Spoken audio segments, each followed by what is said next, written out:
नवी मुंबई के कुबर खैरानी और घनसोली इलाके में अनाधिकृत इमारतों के 102 घरों के एक ही दिन में दस्तावेज पंजीकरण होने का बड़ा खुलासा हुआ है। आरपीआई पार्टी की ओर से इस मामले में अधिकारियों के खिलाफ बड़ी कड़ी कार्रवाई की मांग की गई है।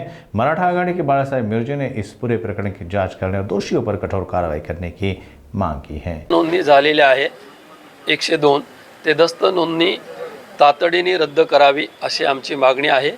त्याच्यानंतर ज्यांनी दस्त नोंदणी केली त्यावेळेस जेवढे कर्मचारी असतील त्यांना सुद्धा तात्काळ निलंबित करावं अशी आमची मागणी आहे। कुठे विभागात घडलेलं आहे आणि यातलं आपण काय पाठवलं?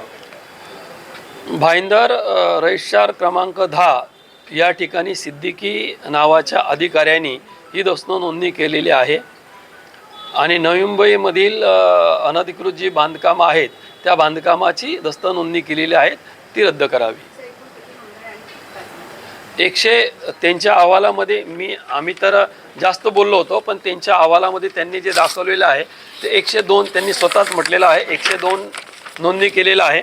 आणि त्यानंतर त्यांनी हे पण म्हटलेलं आहे की सदर विषय हा 102 दस्त नोंदणी पूर्ण केली असून अत्यंत गंभीर स्वरूपाचे शासकीय कार्याला अशोभनीय ठरेल असे कृत्य आहे असं त्यांच्याच अहवालात आहे। शासकीय अहवाल आहे, माझा अहवाल नाही आहे।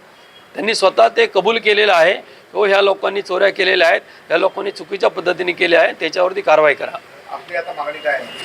माझी मागणी आहे की दस्त नोंदणी रद्द करा आणि जे अधिकारी आहेत त्याला निलंबित झालं पाहिजे। त्याला जे पाठीशी घालतात त्यांना निलंबित केले पाहिजे।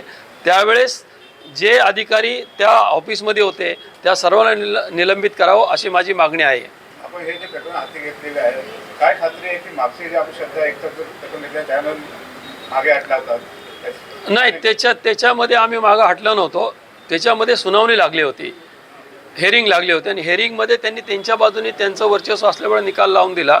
पण आता आमच्याकडे एकदम ऑथेंटिक सगळे पेपर आहेत, याच्यामुळे याचा पूर्णपणे पाठपुरावा करू आम्ही आणि त्याला निलंबित केल्याशिवाय आम्ही राहणार नाही आणि त्याच्यानंतर हे दस्त नोंदणी रद्द केल्याशिवाय आम्ही थांबणार नाही।